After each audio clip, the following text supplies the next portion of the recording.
उत्तर प्रदेश के हिंदू कपल ने इस्लाम एक्सेप्ट कर लिया, पर ये कोई ज़्यादा अचंभित हो जाने वाली बात नहीं है क्योंकि ये हिंदुस्तान है। यहाँ पर ऐसी वारदात होना आम है। अस्सलामुअलैकुम, नमस्ते, सत श्री अकाल। मैं निधि शर्मा इंडिया से, और भारत का एक बड़ा तबका मुस्लिम पॉपुलेशन की मैं बात कर रही हूँ। उनमें से कई सारे, मोस्टली ऑल ऑफ देम, पहले हिंदू ही हुआ करते थे, पर उनकी ज़िंदगी में ऐसे किस्से हुए कि उनको समझ आया कि इस्लाम एक सच्चा दीन है, तहजीब व अदब की तालीम देने वाला मजहब है। बेसिकली एक खुदा को सजदा, कलमा, दुआ जिसके दिल को भा जाती है, वो इस्लाम अपना लेता है। और भारत वो भूमि है जहाँ पर कई मुस्लिम घरानों में पैदा हुए बच्चों को हिंदुत्व पसंद आ जाता है, सनातन धर्म को वो अपना लेते हैं। तो much love and respect to each and every individual जो अपना फेथ फिगर आउट करके उसे एक्सेप्ट कर लेते हैं। इसके लिए बहुत गट्स चाहिए, स्पेशली जिस धर्म में आप पैदा हुए हैं उसे छोड़कर दूसरे धर्म को अपनाना और उस कम्युनिटी से घुल मिल जाने में बहुत एफर्ट्स लगते हैं।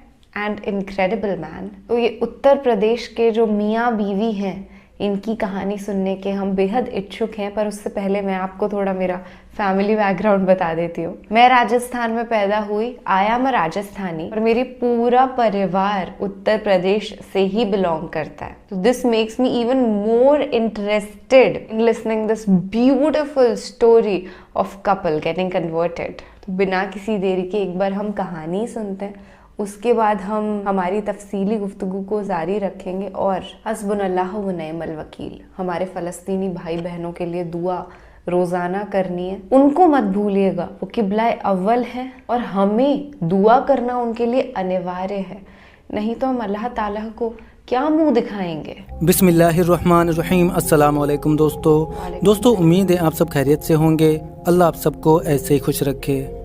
भारत की अर्चना अमित के कबूल इस्लाम की ईमान अफरोज़ कहानी। 29 नवंबर सन 2003 की खुशगवार सुबह थी। मौसम कहर उलूद था, ज़रा सी खनकी थी। तकरीबन 9 बजे सुबह मैंने अपनी बच्ची सुमीता को गोद में लिए कानपुर से लखनऊ जाने वाली बस में बैठ गई थी। थोड़ी देर बाद बस चल पड़ी और मुसाफिरों ने अपना अपना टिकट बनवाना शुरू किया। मैंने भी टिकट बनवाने के लिए अपना पर्स खोला तो मेरे होश उड़ गए। जो रुपए मैंने रखे थे वो उसमें नहीं थे। हाथ पांव फूलने लगे, सांसें तेज तेज चलने लगी। बार बार पर्स उलट पुलट करती रही। बामुश्किल तमाम कुल 32 रुपए निकले, जबकि किराया 38 रुपए था। अब कंडक्टर शोर मचाने लगा कि किसने टिकट नहीं बनवाया है। मैं डरी सहमी उठी और कंडक्टर को 32 रुपए थमाकर अपनी सीट पर बैठ गई और खिड़की से बाहर देखने लगी। कंडक्टर तेज तेज चीखने लगा कि पूरे पैसे लाओ। मैं बिल्कुल खामोश थी, कुछ बोला नहीं जा रहा था। तरह तरह के ख्यालात दिलो दिमाग पर छाए हुए थे। बस गंगा नदी पर से गुजर रही थी कि कंडक्टर ने फिर कहा कि पूरे पैसे लाओ वरना बस से उतर जाओ, और उसने बस रुकवा दी। मुझे उतरने के लिए बार बार कह रहा था। पूरी बस में सन्नाटा छाया हुआ था। सारे पैसेंजर मुड़ मुड़ कर मेरी तरफ देख रहे थे और मैं मारे शर्म के सर्दी में भी पसीने पसीने हो रही थी।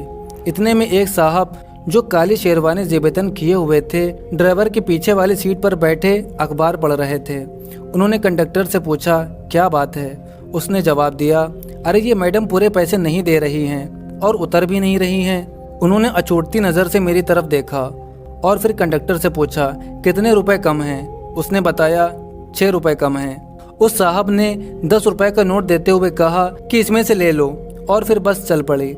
बस तेज़ रफ्तार से दरख्तों, मकानों और दुकानों के पीछे छोड़ते हुए भागी जा रही थी, और मैं कदरे इत्मीनान से मुख्तलिफ एहसासात व ख्यालात में खोई हुई थी।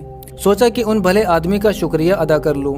जब वो साहब उतरे तो मैंने आगे बढ़कर उनका शुक्रिया अदा किया और अपनी आंखों के आंसुओं को संभालने की कोशिश की। वो साहब बोले, अरे कोई बात नहीं है, और जाने लगे।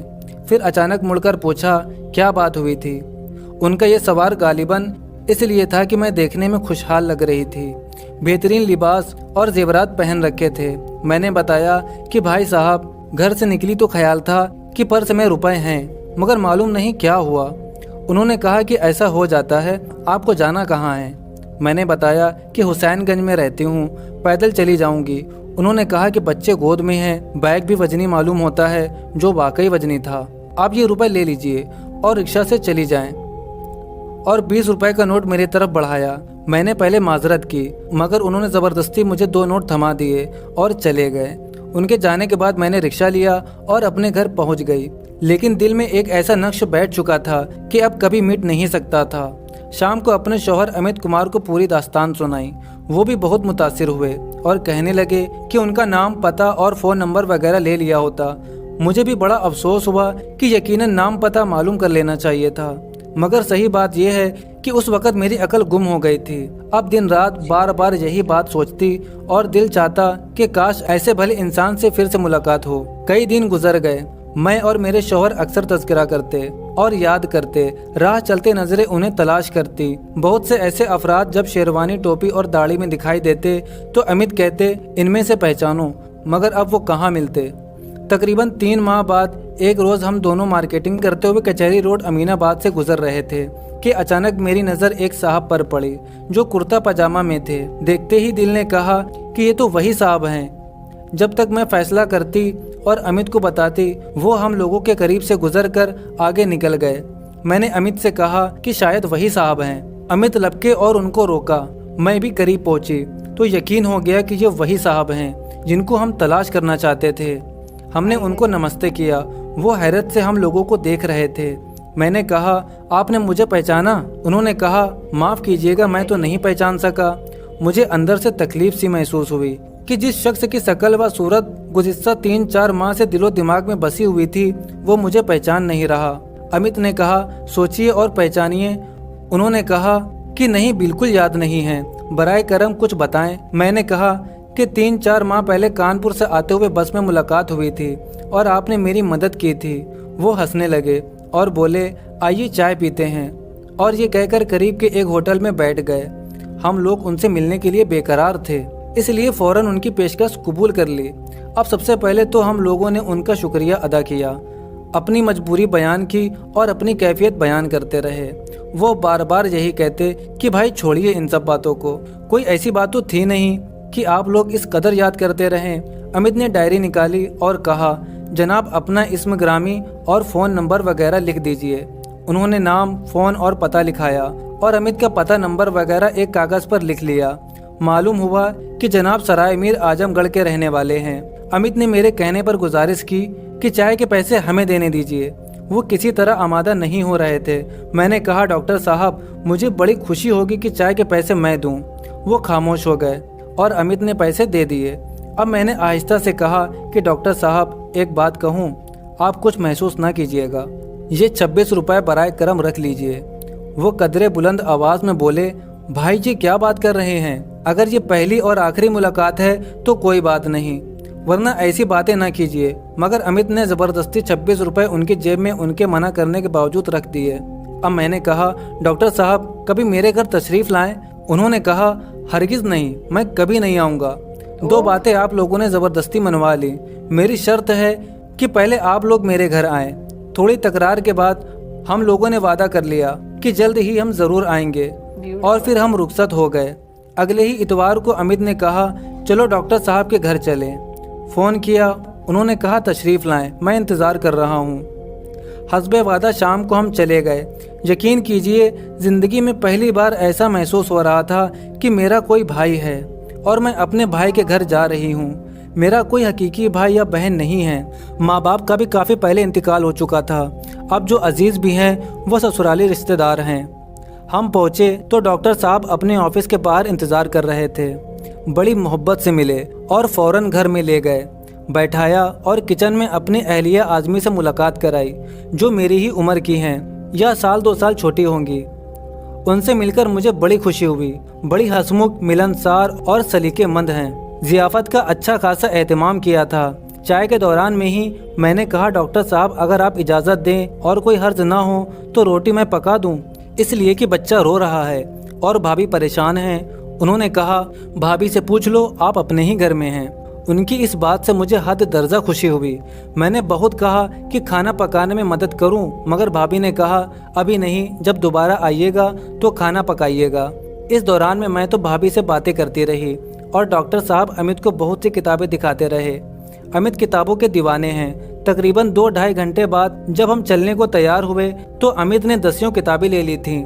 चलते हुए भाभी ने एक पैकेट दिया और कहा इसे घर जाकर खोलिएगा। हम लोग घर पहुँचे, 10 बज चुके थे। पैकेट खोला तो हैरत और खुशी की इंतहा ना रही। To be continued, this was not expected man. मुझे ये कहानी आगे सुननी है और जिसको भी सुननी है कमेंट सेक्शन में बताओ। I definitely will find the part 2 और रिएक्शन करेंगे बॉस। यार ऐसे जो वाकये होते हैं ना मुझे बहुत ब्यूटीफुल लगते हैं, जिसमें वो प्यारी सी मासूम सी लड़की को एक अपना भाई मिल गया रैंडमली बस में ट्रैवल करते हुए। उसका कोई सिबलिंग नहीं था, शी फाउंड वन। अल्लाह सुब्हान व तआला ने उनको दिया। ये रिश्ते अल्लाह ताला ही बनाते हैं और इसीलिए हम अल्लाह की ही इबादत करते हैं। इस पूरे वीडियो के दौरान एक थॉट कॉन्स्टेंटली मेरे दिमाग में घूम रहा था, पता है क्या? कि राजा हो या रंक, अमीर हो या गरीब, अल्लाह ताला के लिए तो सब बराबर हैं। वो कोई डिफरेंशिएशन नहीं करते हैं कि आपका रंग क्या है, आपका फाइनेंशियल स्टेटस क्या है। All he cares about is a good soul. क्या कर्म आप कर रहे हैं, क्या आमाल आप कर रहे हैं, उससे फर्क पड़ता है, ना कि रूप रंग और दिखावटी चीजें जो आप दुनिया को शोकेस करते हैं। ये ऐसे चुटकी भर में सब गायब हो जाता है, दौलत शोहरत। तो जिंदगी बेशक जिंदा दिली से जियो, पर कब्र को भी हमेशा याद रखो। जैसे ही कब्र की याद आती है तो दिमाग में यही थॉट आता है कि किसी के साथ बुरा नहीं करना यार। मरने के बाद वो हमको बद्दुआ देगा, क्या हम अल्लाह ताला को जवाब देंगे कि ये धोखाधड़ी क्यों करी मैंने, ये झूठ क्यों बोला, हराम काम क्यों किया? इन सब फितनों से बचने के लिए ईमान को तरो ताज़ा तरीन रखिए और अल्लाह ताला की इबादत करिए। ख्याल रखिएगा अपना और अपने सभी घर वालों का। हस्बुनल्लाह व निअमल वकील। आई होप आप अपनी 5 वक्त की नमाजों के दौरान फ़लस्तीन को हरगिज़ नहीं भूलते हैं। मैं भी नहीं भूलती। अल्लाह निगहबान, अल्लाह हाफ़िज़।